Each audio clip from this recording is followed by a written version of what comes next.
Monsieur le Premier ministre, merci Monsieur le Président, Monsieur le Premier ministre, Mesdames, Messieurs les membres du gouvernement, chers collègues honorables députés,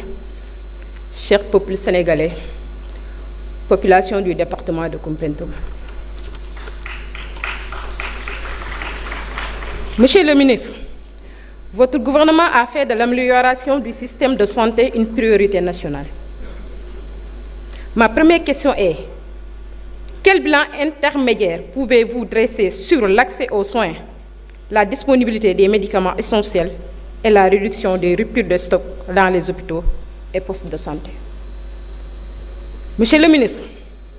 au mois de mars 2026, l'Assemblée nationale, sur votre initiative, votait un projet de loi durcissant les sanctions contre les déviances homosexuelles. Cette loi promulguée par le président Bassirou Diomaye Faye a fait couler beaucoup d'encre et de salive, souvent sur fond de désinformation au Sénégal et à l'étranger. 2 mois après, Monsieur le ministre, Premier ministre, autant pour moi, quel bilan faites-vous de son application? Ginnaaw bi ñu sante Yàlla julli ci Yonent bi sallallahu alayhi wa sallam, dañuy am kontante waaye dañuy am mbégte tey jàkkaarloo ku tedd kii ku sell kii tey dañuy am kontante tey bokk ci ñi nga xamante ne tey ñoo fi voté woon barki Dembo Ndiaye ci li nga xamante ne monsieur le premier ministre yaa ñu ko tegal fii muy loi bi nga xamante ne day sanctionné ñi nga xamante ne ñooy ay góor jigéen. Monsieur le ministre barki Dembo Ndiaye premier ministre lañ dégg benn ex-président boo xam ne dafa daw làqu fee ci Maroc pour faire plaisir à ses protecteurs naan bu nekkoon Sénégal ba tey loi bi du fi am gàcci ngàllaak monsieur le premier ministre. tey dañuy sant yàlla bi nga xamante ne tey yow mii monsieur le premier ministre am nga fit jàkkaarloog sénégalais yi jàkkaarloog le monde entier ndax sa xeex bi du xeexub sénégalais du xeexub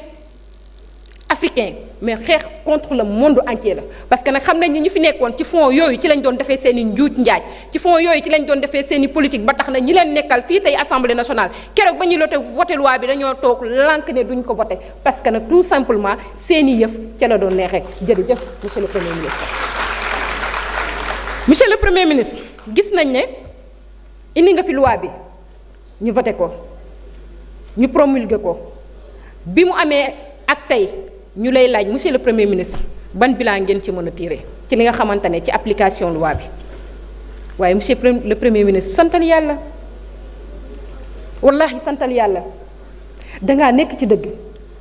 te wallaahi ku nekk ci dëgg yàlla ànd ak moom te yàlla yow la àndal yàlla ñun la faral ñun sénégalais yi yàlla jeunesse bii toog la faral waaye yàlla sa jigéen ñii la àndal monsieur le ministre sa jigéen ñii jàpp leen ndax duñ la wor monsieur le ministre sa jigéen yii jàpp leen ndax duñ la wor monsieur le ministre doom ju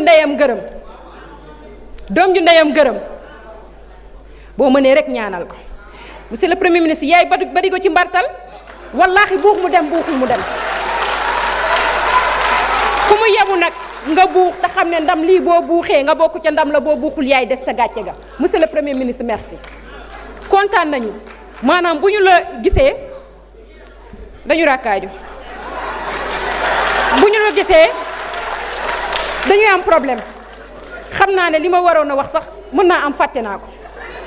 am na loo xamante ne duma ko sax xamante nu ma koy waxee waaye wallaahi kontaan nañu ci yow yal na la yàlla sagal yal na la yàlla musal ci seytaane yu góor yi ak yu jigéen ñi yal na la yàlla musal ci seytaane yu góor ñi ak yu jigéen ñi yal na la yàlla musal ci ñoom Binta mécanicien ak ñoñam yal na la yàlla musal ci ñoom taskatu réew mi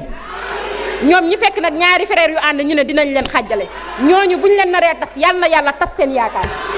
Monsieur le ministre jaajëf yow ak sa membre du gouvernement je vous remercie.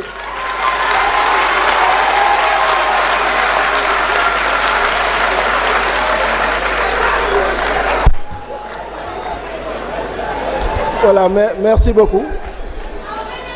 waaw amin bi dee leen ko wax seen biir xol.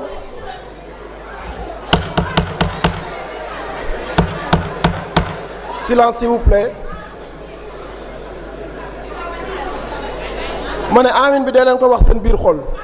sinon kii bi dina daanu seen kaw sama article bi dina daanu seen kaw. Bon, on donne la parole à honorable Amadou Diallo, numéro 1. Monsieur le ministre, vous allez avoir 32 minutes après pour donner vos réponses. Monsieur le Premier ministre, plutôt.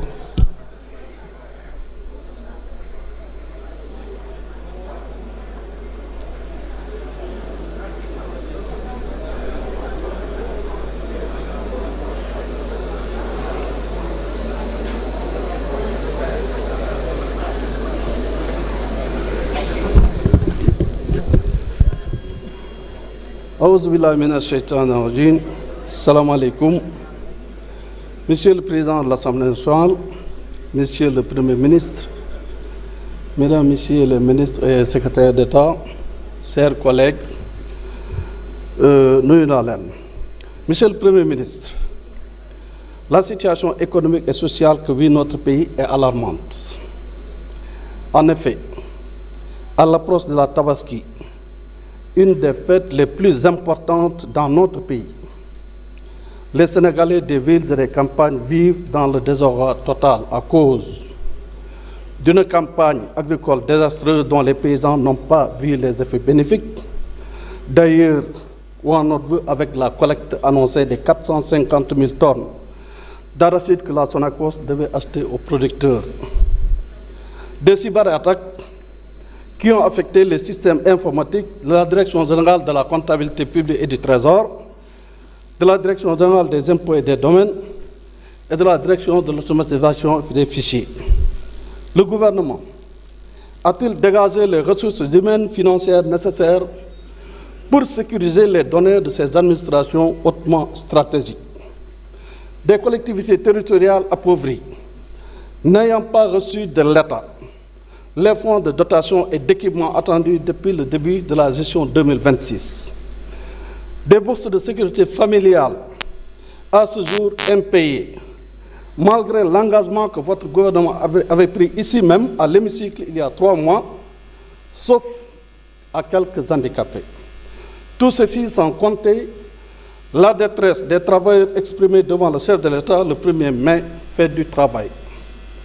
Voilà le tableau sombre, Monsieur le Premier ministre, que des difficultés,